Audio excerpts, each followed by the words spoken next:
현지 보도에 따르면 PSG는 지난달 익명의 PL 클럽으로부터 이강인에 대한 제안을 받았으나 이를 거절했습니다. 영국에서는 중동 자본을 등에 업은 뉴캐슬 유나이티드가 이강인을 노리고 있다는 루머까지 등장했습니다. 그러나 PSG가 이강인을 팔지 않겠다고 선을 그으면서 이강인의 이적설은 루머에 그쳤습니다. 이어 김민재의 전 소속팀인 나폴리도 이강인과 연결됐습니다. PSG가 음바페의 대체자로 빅터 오시멘을 영입하려고 하는데 오시멘의 이적료가 워낙 비싸니 나폴리 측에서 먼저 지불 구조를 이적료와 선수로 바꿀 것을 제안했다는 내용이었습니다. 이 과정에서 나폴리는 PSG가 내놓을 트레이드 카드로 이강인을 지목했는데 PSG가 곧바로 협상을 접었습니다. 젊은 선수들을 중심으로 팀을 개편할 계획을 세운 PSG의 플랜에서 이강인이 어떤 입지를 갖고 있는지 알 수 있는 대목이었습니다. 최근에는 사우디아라비아에서 이강인에게 관심을 보이고 있다는 소식도 전해졌습니다. 심지어 일부 사우디아라비아 클럽들은 이강인을 리그 최고 연봉자로 만들 생각도 갖고 있다는 보도였습니다. 프랑스 매체 풋 메르카토의 산티 아우나는 일부 사우디아라비아 클럽들이 이강인을 영입하기 위해 PSG와 이강인에게 초대형 제안을 건넬 준비를 하고 있다며 상황을 지켜봐야 한다고 했습니다.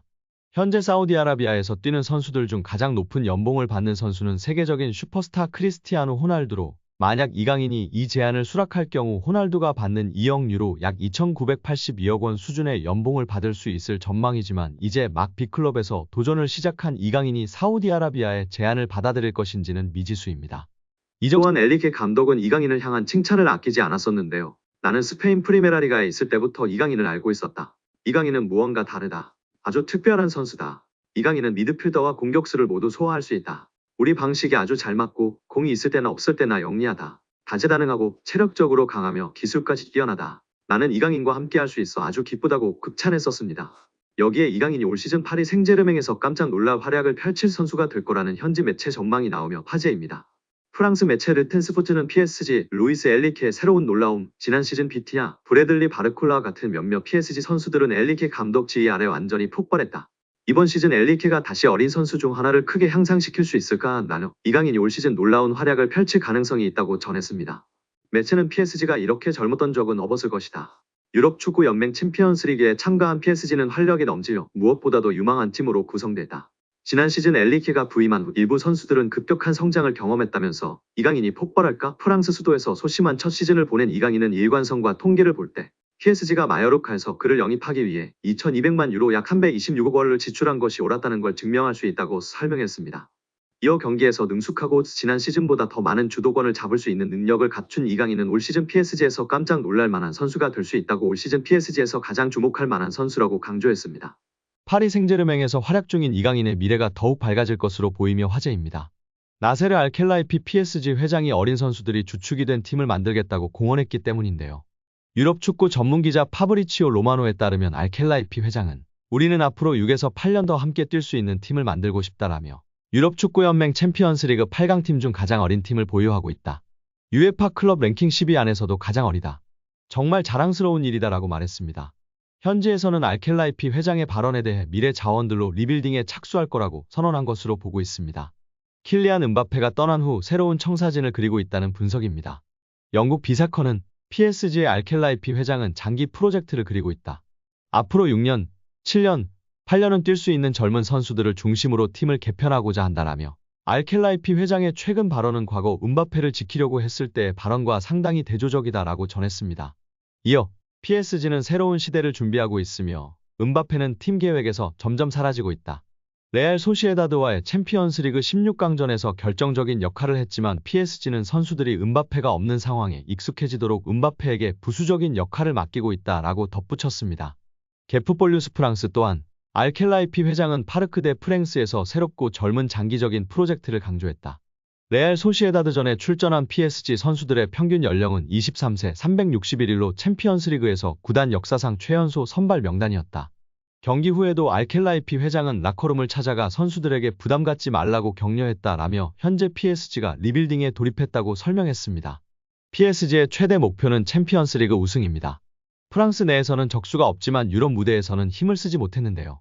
2019년도 시즌 준우승이 가장 좋은 성적이었습니다. 알켈라이피 회장은 급하게 도전할 생각이 없습니다. 시간이 조금 걸리더라도 미래를 보장할 수 있는 선수들로 팀을 만들어 계속 도전하겠다는 입장입니다. RMC 스포츠에 따르면 알켈라이피 회장은 선수들은 매 경기 승리를 원하지만 현실적이어야 한다. 우리는 팀을 구성하는 과정에 있으며 선수들 대부분이 어리다. 새로운 팀을 만드는 과정이기 때문에 쉽지 않다라며 팀을 만들었다고 해도 선수들이 준비가 된 것은 아니다라며 충분히 기다릴 필요가 있다고 강조했습니다. 회장이 직접 젊은 선수들로 개편하겠다는 뜻을 밝힌 만큼 이강인의 미래도 좀 더 밝아질 것으로 기대되고 있습니다. 2001년생 이강인은 얼마 전 23번째 생일을 맞았습니다. 알켈라이피 회장이 언급한 6에서 8년 동안 활약할 수 있는 선수에 부합하는 나이대입니다. 최근 지놀라는 토트넘과 파리 생제르맹에서 활약했던 축구 선수인데요. 특히 프랑스 축구 팬들에게는 프랑스의 마술사로 꼽히는 유명한 축구 선수였습니다. 지단 이전의 아트사커의 창시자이기도 한데요. 지놀라는 1967년 1월 25일 프랑스 남부의 항구 도시 가생에서 이탈리아계 부모 밑에서 태어났습니다. 그는 1983년 자택에서 가까운 클럽인 생트 막심의 유소년 클럽에서 지도를 받고 1985년 18살의 나이로 스포르팅 툴롱 바레에 입단함으로써 축구 인생을 시작했습니다.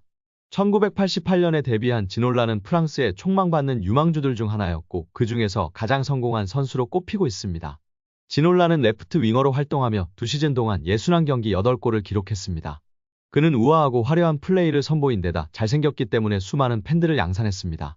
화려한 드리블, 환상적인 볼 컨트롤, 그리고 강력한 슈팅을 보유한 지놀라의 필적할 유망주는 당시 프랑스에선 결코 찾아볼 수 없었습니다. 지놀라는 1990년 브레스트로 이적했는데요.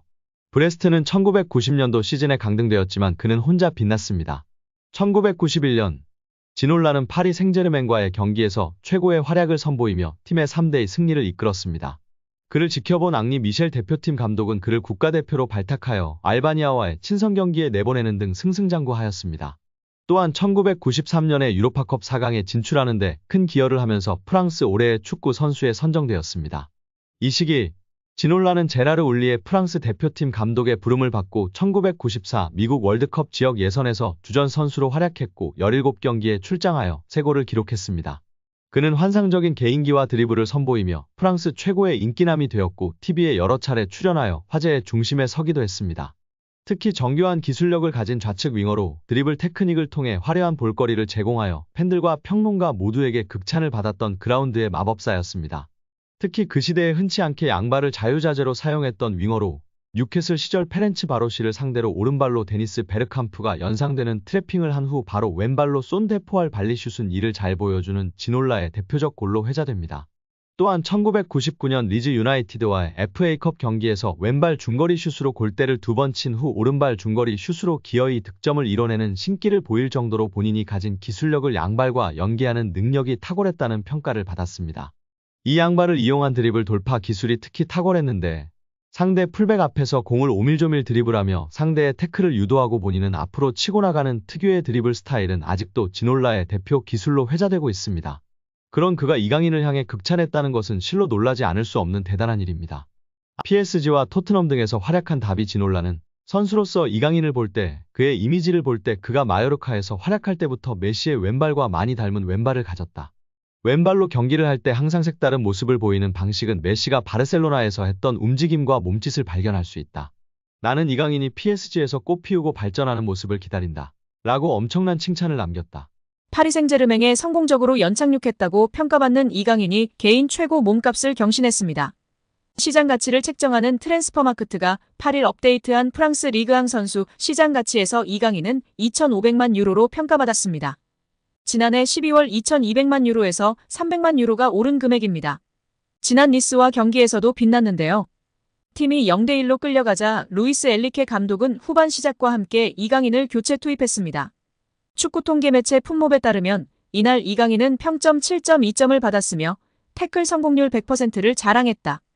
또한 패스 성공률은 91%였으며 이번에 기회를 창출했습니다. 준수한 활약에 현지 팬들의 극찬이 이어졌습니다. PSG 팬들은 이강인을 선발로 써야 한다. 그는 이번 시즌 초반 최고의 PSG 선수다라는 등 찬사를 쏟아냈습니다. 이강인의 가치는 이날 경기에서만 한정되지 않는데요. 축구 통계 매체 후스코어드닷컴에 따르면 이강인은 이번 시즌 현재까지 총 7개의 키패스를 기록했습니다. 니스전을 포함해 총 423분을 소화한 이강인은 90분당 3.6개의 키패스를 기록했으며 이 기록은 리그앙 1위, 유럽 5대 리그 선수 중에선 7위의 기록입니다. 이강인의 위에는 부카요 사카, 케빈 데 브라위너 등이 자리했습니다. 놀랍게도 리그앙에서 키패스가 가장 많지만 이번 시즌 이강인은 어시스트가 하나도 없는데요. 이강인의 패스를 받은 동료들이 제대로 마무리하지 못하고 있다는 것으로 해석할 수 있습니다.